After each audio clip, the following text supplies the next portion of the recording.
சிறகடிக்க ஆசை சீரியலோட upcoming episode என்னென்னு பார்க்கலாம்.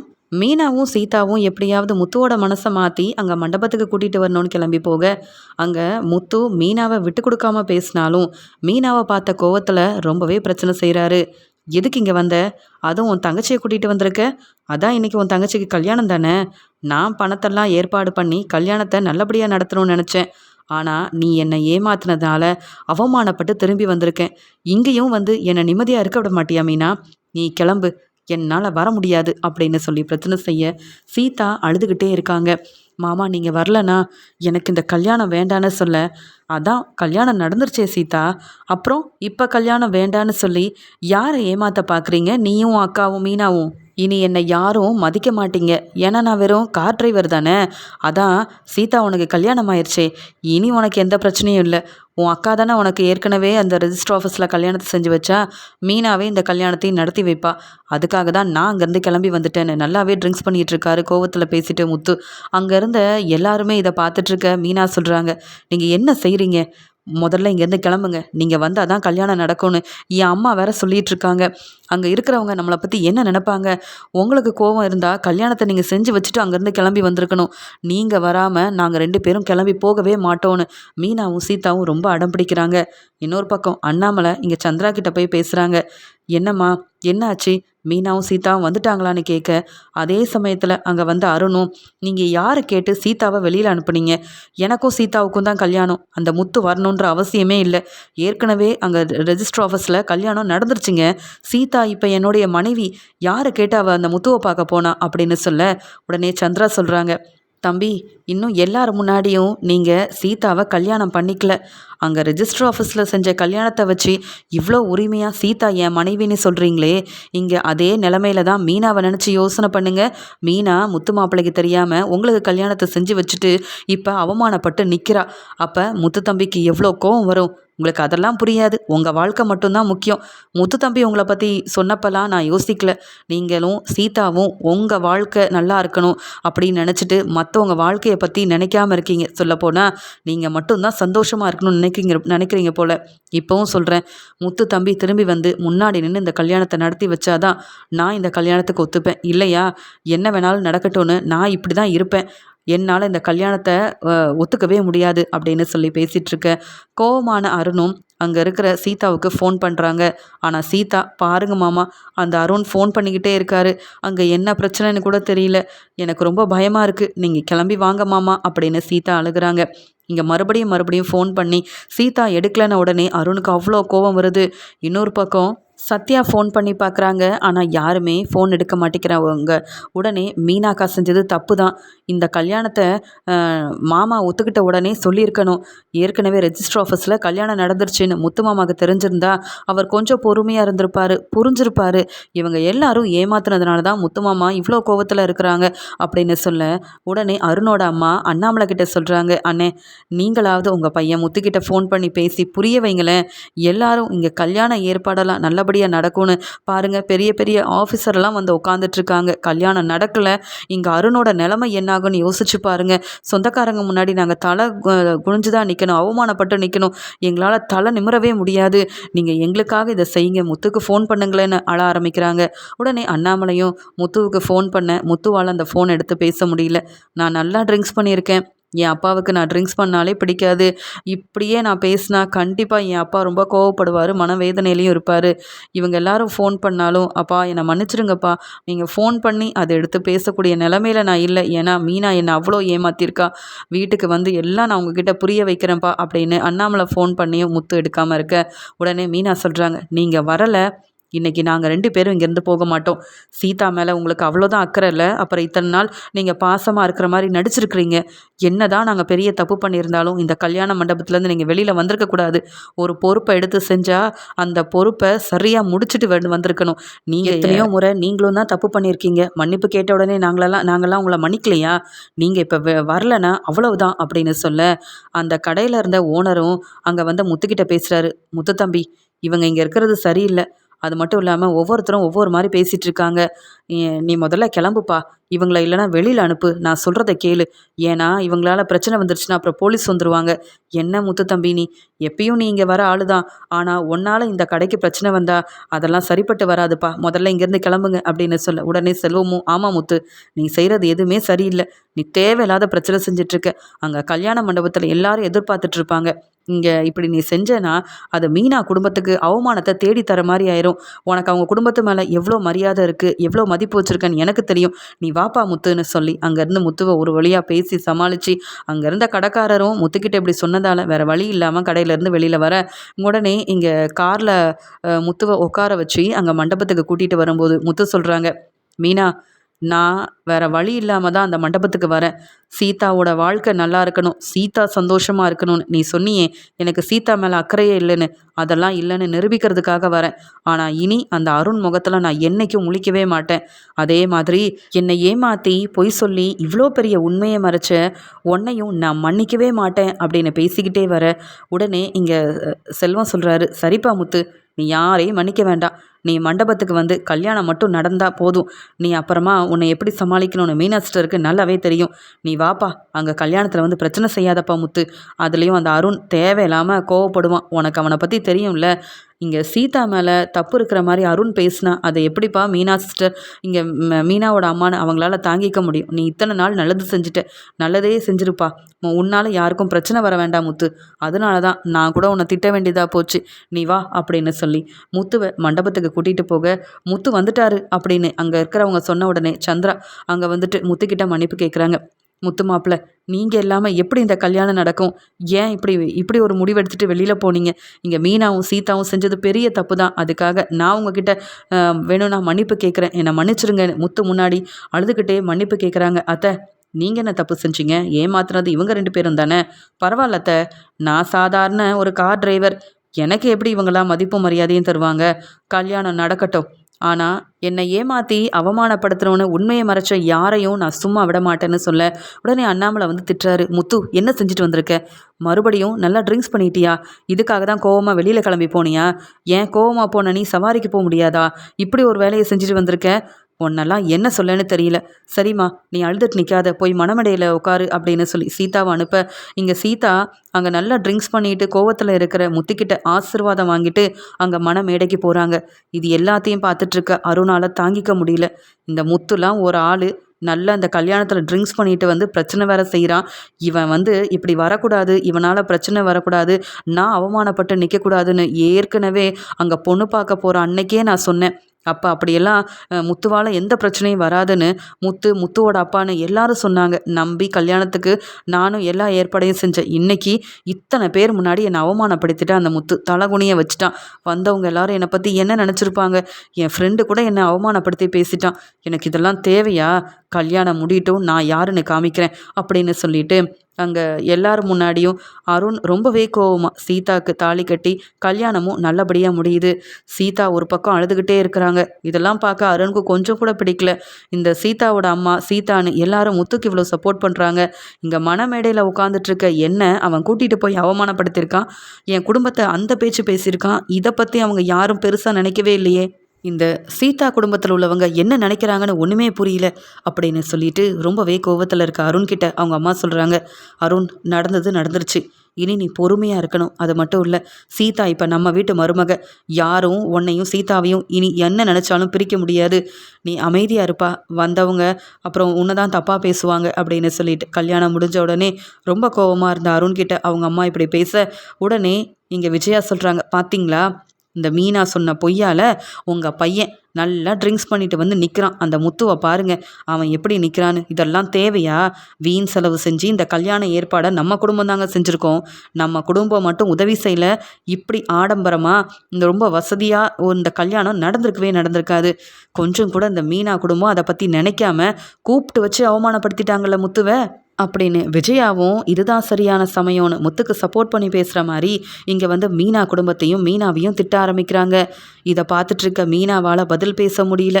எப்படியோ என் தங்கச்சி சீதாவோட கல்யாணம் நல்லபடியாக நடந்துருச்சு, அதுவே போதும். இதுக்கு மேலே எதுவும் பேசி வேறு எந்த பிரச்சனையும் வந்துடக்கூடாதுன்னு இங்கே விஜயா பேசுகிறதெல்லாம் கேட்டுக்கிட்டு பொறுமையாகவே நிற்கிறாங்க. உடனே அங்கே கல்யாணம் நடந்து முடிஞ்ச உடனே இங்கே அருணும் முத்துவை பார்த்து முறைக்கிறாரு. முத்து நினைக்கிறாரு, இந்த அருண் என்னைக்கும் திருந்த மாட்டான். இவனை பற்றி சொன்னப்பெல்லாம் என்ன எல்லாரும் தப்பாக பேசுனீங்கல்ல, இந்த அருணால் சீதா வாழ்க்கையில் கண்டிப்பாக பிரச்சனை வரும். அப்போ புரிஞ்சுப்பீங்க இந்த முத்து சொன்னது எல்லாமே உண்மை. சீதா அருணை கல்யாணம் பண்ணிக்கிட்டு ரொம்ப கஷ்டப்படுறான்னு.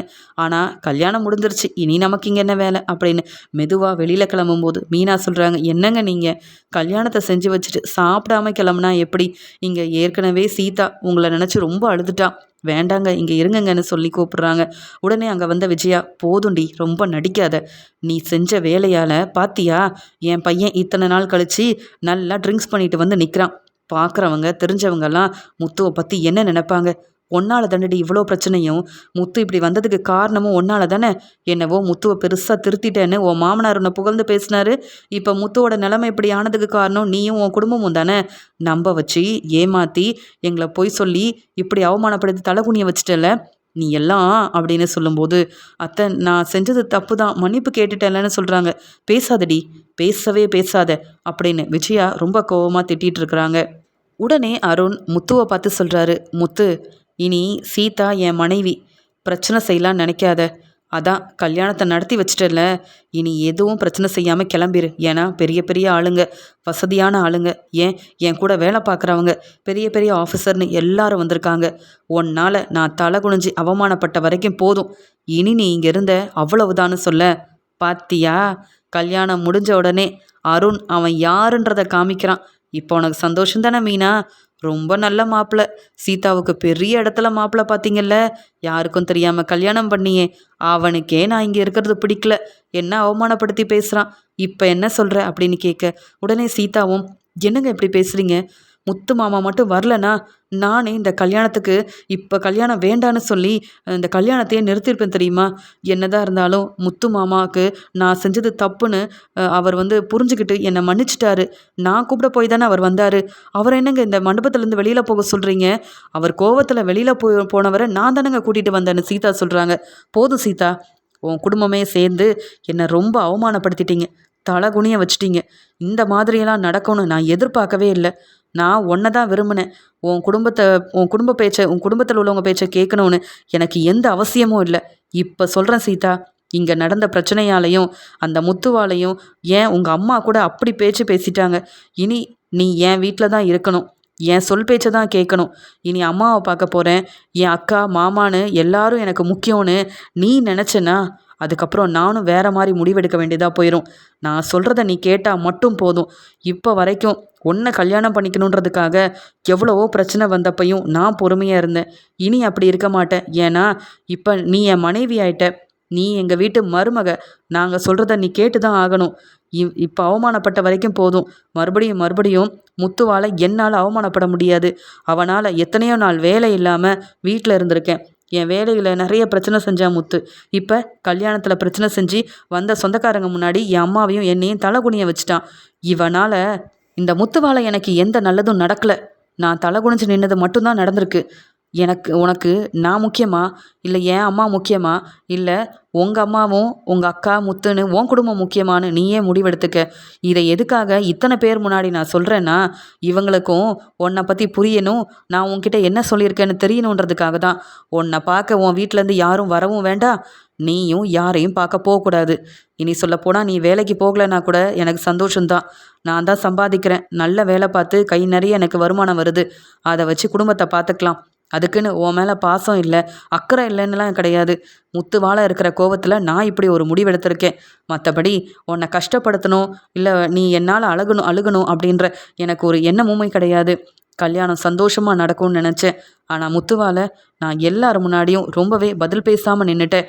அதனால தான் இப்படி சொல்லியிருக்கேன். கொஞ்ச நாளைக்கு உன் சொந்தக்காரங்க யாரும் உன்னை பார்க்க வர வேண்டாம், நீயும் அவங்கள பார்க்க போக வேண்டாம். உங்கள் அம்மாவும் என்ன தான் திட்டுறாங்க, முத்துவை விட்டு கொடுக்காம என்ன அவமானப்படுத்துகிறாங்க. நானும் அவங்க வீட்டுக்கு மாப்பிள்ளையாக வரப்போகிறேன்ற எண்ணம் உங்கள் அம்மாவுக்கு இருக்குதா? இல்லையே. அந்த முத்து சாதாரண கார் டிரைவர், அவனுக்கு சப்போர்ட் பண்ணுறாங்க. நான் எவ்வளோ பெரிய பொறுப்பான வேலையில் இருக்கேன், என்ன உங்கள் அம்மா மதிக்கலை. என்னவோ நான் பெரிய தப்பு பண்ணிட்டேன்னு யாருக்கும் தெரியாமல் ரெஜிஸ்டர் ஆஃபீஸில் கல்யாணத்தை செஞ்சுக்கிட்டேன்னு உங்கள் அம்மாவும் என்னை திட்டுறாங்க. இதில் என்ன தப்பு இருக்குது? எனக்கு பிடிச்ச பொண்ணை அவள் விருப்பத்தோடு தான் நான் கல்யாணம் பண்ணியிருக்கேன். உங்கள் அக்காவும் தானே அந்த கல்யாணத்தில் முன்னாடி நின்று நடத்தி வச்சாங்க. அதனால் யாரையும் பார்க்கவும் விரும்பல, உன் சொந்தக்காரங்க கிட்ட பேசவும் விரும்பல. அவங்க யாரும் உன்னை பார்க்க வரக்கூடாது. உன் அக்கா, உன் அம்மா, உன் தம்பி, ஏன் உன் முத்து மாமான்னு எல்லார்கிட்டேயும் இப்போவே பேசிட்டு கல்யாணம் முடிஞ்ச உடனே அமைதியாக என் வீட்டுக்கு வந்து நல்லபடியாக வாழ்க்கையை மட்டும் பாரு அப்படின்னு இங்கே ரொம்ப கோபமாக இருந்த அருண் தன்னுடைய முடிவை எல்லாரும் முன்னாடியும் தெளிவாக சொல்ல, இதை எதிர்பார்க்காத சீதா பேரதிர்ச்சியோடு நிற்கிறாங்க. என்ன இந்த அருண் இப்படி பேசுகிறாரு? கல்யாணத்துக்கு முன்னாடி நான் உன் குடும்பத்தை நல்லா பார்த்துப்பேன், உன் அம்மாவை என் அம்மாவாக பார்த்துப்பேன், நீ போய் சம்பாதிக்கலனாலும் உன் குடும்பத்துக்காக நீ என் பணத்தை எடுத்தெல்லாம் கொடுக்கலான்னு சொன்னார். இப்போ உன் குடும்பம் வேற, என் குடும்பம் வேற, உன் குடும்பத்தில் உள்ள யாரையும் போய் பார்க்கக்கூடாது, உன் அம்மா தம்பி அக்கான்னு யாரும் உன்னை பார்க்க வீட்டுக்கும் வரக்கூடாதுன்னு இப்படி பிரித்து பேசுகிறாரு. முத்துமாமா சொன்னது உண்மையாக இருக்குமா? இப்போதான் அருணோட உண்மையான குணம் எனக்கு தெரிய வருதா அப்படின்னு சொல்லி பேரதிர்ச்சியோட சீதா பார்க்க அங்கே நின்றுட்டு இருந்த முத்து சிரிக்கிறாரு. அதானே பார்த்தேன், என்ன இந்த அருண் அவனோட குணத்தை யாருக்கும் காமிக்காம அமைதியாக இருக்கிறானே நினச்சேன்.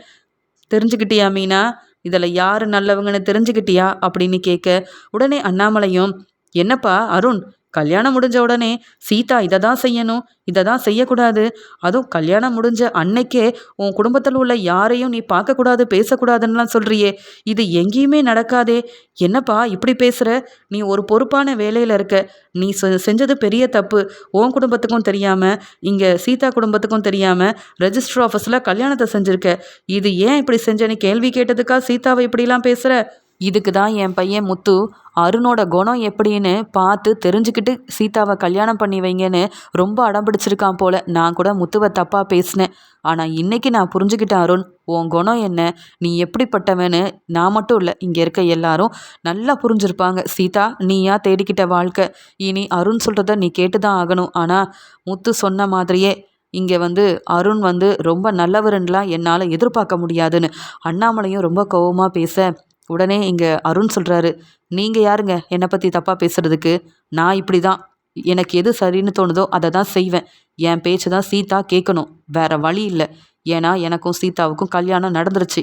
உங்கள் பையன் முத்து என் கல்யாணத்தை நடக்க விடக்கூடாதுன்னு தேவையில்லாமல் பிரச்சனை செஞ்சுட்டு வெளியில் போனப்பவே நான் எதுக்காக சீதாவுக்கு ஃபோன் பண்ணி வர வச்சுருக்கணும்? கோவத்தில் போலீஸ்கிட்ட சொல்லியிருந்தா முத்துவை வெளுத்து வாங்கி இங்கே சீதாவை வர வச்சுருப்பாங்க, கல்யாணம் நல்லபடியாக நடந்திருக்கும். இப்போ கூட முத்துவை எனக்கு போலீஸில் மாட்டி விட ரொம்ப நேரம் ஆகாது, போனா போதுன்னு உங்கள் பையனை விட்டு வச்சுருக்கேன். நீங்கள்லாம் பேசுனீங்க, அவ்வளவுதான். என் வாழ்க்கைக்காகவும் என் வேலைக்காகவும் நான் என்ன வேணாலும் செய்வேன். நான் இப்படி தாங்க, என்னை நான் என்றைக்கும் மாற்றிக்க மாட்டேன் அப்படின்னு முத்து மேலே உள்ள கோவத்தில் கொஞ்சம் கொஞ்சமாக தன்னுடைய குணம் என்னன்னு எல்லாருக்குமே இங்கே அருண் பேச பேச தெரிய வருது. இதை பார்த்த உடனே மீனாவுக்கு தாங்க முடியல. என்னது இது?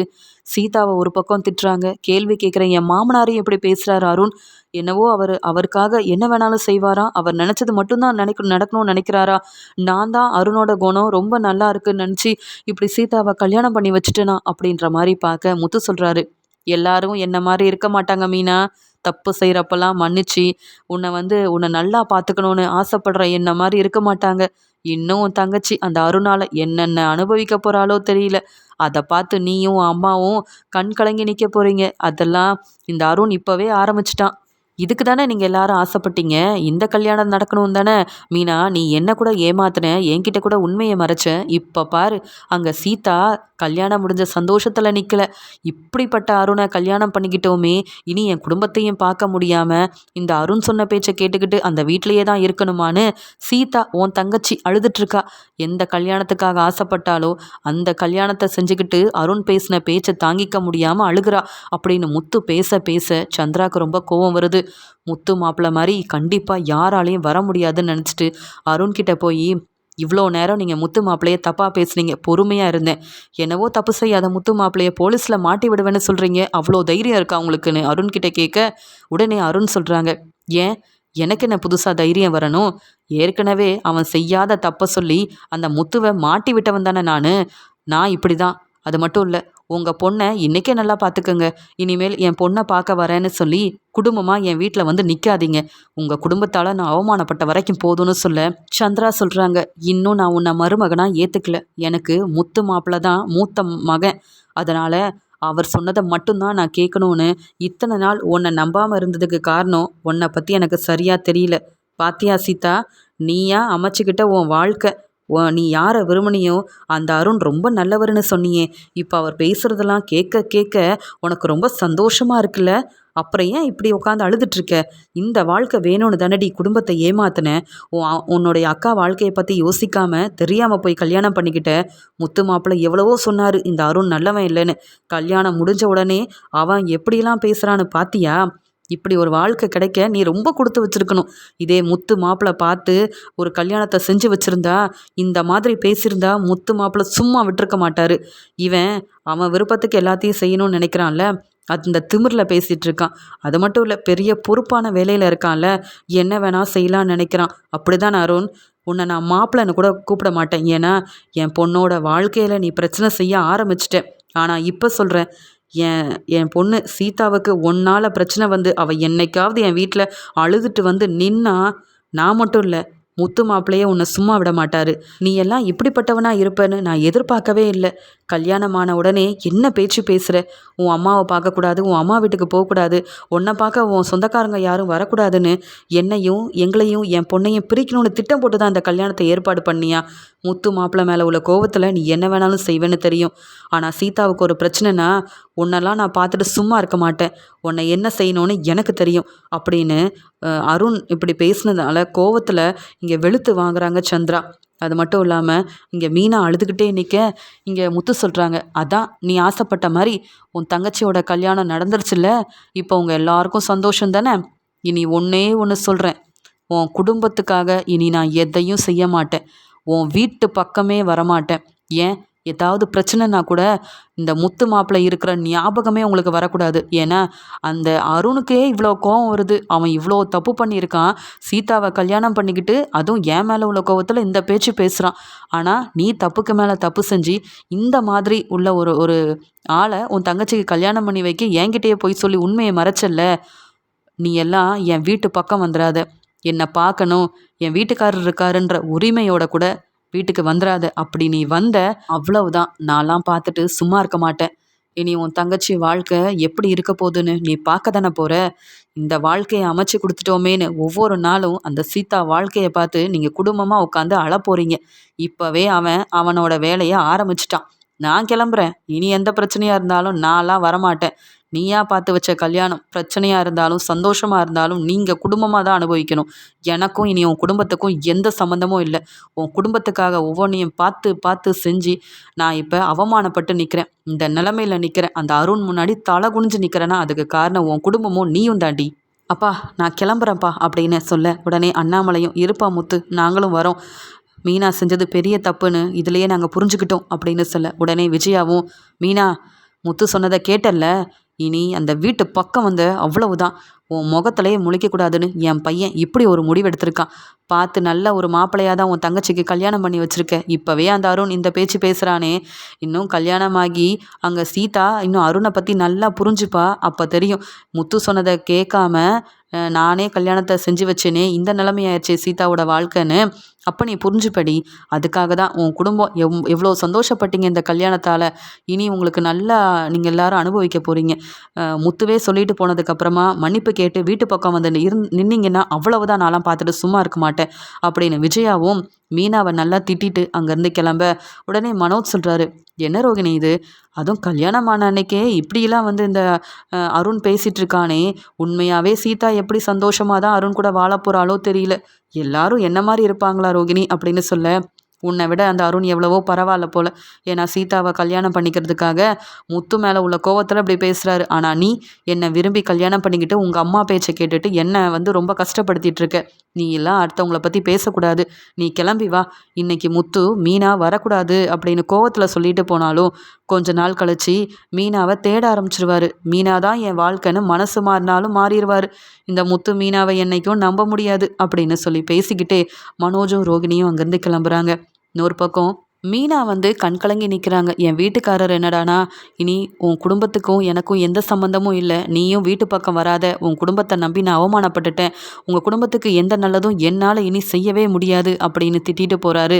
நான் இனி என்ன செய்ய முடியும்? சீதாவோட வாழ்க்கையாவது நல்லா இருக்கும்னா, இந்த அருண் சீதாவை கல்யாணம் பண்ணிக்கிட்ட உடனே இப்படியெல்லாம் பேசிகிட்டு இருக்காரே, இங்கே சீதாவோட வாழ்க்கையில் அருணால் பிரச்சனை வந்துருமா அப்படின்ற மாதிரி ஒரு பயமும் இருக்குது. இன்னொரு பக்கம் என் வாழ்க்கையை நினச்சி ரொம்ப பதட்டமாகவும் இருக்குதே, என்ன இப்படி ஆயிடுச்சுன்னு சொல்லி மீனா முத்து பேசின பேச்செல்லாம் நினச்சி ரொம்பவே அழுதுட்ருக்காங்க. உடனே சந்திரா சொல்கிறாங்க, பாத்தியா மீனா, நீ செஞ்ச தப்பால் மாப்பிள்ளை வீட்டில் உள்ளவங்க எவ்வளோ கோவத்தோடு கிளம்பி போயிட்டாங்க. இனி என்னடி செய்ய போகிற? அங்கே சீதாவோட வாழ்க்கையும் இப்படி அமைஞ்சிருக்கு. அந்த அருணை பார்த்தாலும் அவ்வளோ நல்லவனா தெரியல, அவனும் அந்த பேச்சு பேசிகிட்டு இருக்கான். இங்கே முத்து மாப்பிள்ளை ரொம்ப நல்லவர், அவரையும் புரிஞ்சிக்காம நீ போய் சொல்லி ஏமாத்திட்ட. இப்போ உன் வாழ்க்கையை நினச்சி எனக்கு பயமாக இருக்குது, சீதா வாழ்க்கையை நினச்சாலும் எனக்கு ரொம்ப பயமாக இருக்குது. இப்படி செஞ்சிட்டிங்களே 2 பேரும் அப்படின்னு சொல்லி சீதா, மீனான்னு 2 பேரோட வாழ்க்கையை நினச்சி இங்கே சந்திரா அழ ஆரம்பிக்கிறாங்க. வீட்டுக்கு போன முத்துக்கிட்ட இங்கே சிரிச்சுக்கிட்டே விஜயா பேசுகிறாங்க. முத்து, இன்னைக்கு நீ தெளிவான முடிவெடுத்துட்டு அந்த மீனாவை இந்த வீட்டு பக்கம் வரக்கூடாதுன்னு சொல்லிட்டு வந்தல, அதுதான் சரி. அப்போ தான் மீனா குடும்பத்துக்கே உன்னை பற்றி நல்லா புரிய வரும். முத்து, நீ எவ்வளோ நல்லவன், இந்த கல்யாணத்துக்காக எவ்வளோ பணத்தை செலவு செஞ்சுருக்க, உன்னோட அருமை அந்த மீனாவுக்கு தெரியாமல் அந்த அருண் சொல்லிட்டான்னு சீதா வாழ்க்கைக்காக யாருக்கும் தெரியாமல் கல்யாணத்தை செஞ்சு வச்சுட்டு உன்னையும் ஏமாத்திட்டால. நீ எடுத்த முடிவில் உறுதியாக இருக்கணும். என்ன ஆனாலும் சரி, மீனா இந்த வீட்டு பக்கம் வந்தாலும் நீ அவளை ஏற்றுக்கவே கூடாது அப்படின்னு சொன்னதால் என் முடிவில் நான் ரொம்ப உறுதியாக இருக்கேன். என்னை ஏமாத்தின யார் முகத்துலையும் நான் முழிக்க மாட்டேன். அந்த மீனா இந்த வீட்டு பக்கம் வரவும் வேண்டாம் அப்படின்னு முத்து ரொம்ப கோபமாக சொல்லிட்டு போனதால் விஜயா சந்தோஷப்படுறாங்க. முத்து எப்படியாவது மனசு மாறி வரணும், என்னை அந்த வீட்டுக்கு கூட்டிகிட்டு போகணும், இப்படிலாம் நடந்தால் நல்லா இருக்குமே. என்னால் தானே என் வீட்டுக்காரர் இவ்வளோ கோவமாக இருக்காரு, நான் செஞ்சது பெரிய தப்பு தான், எத்தனை முறை மன்னிப்பு கேட்டாலும் முத்து மனசு மாற மாட்டிக்கிறாரே அப்படின்னு முத்து வந்து என்னை கூட்டிகிட்டு போனால் நல்லாயிருக்கும் அப்படின்னு முத்து வருவாருன்னு எதிர்பார்த்துட்ருக்குறாங்க மீனா.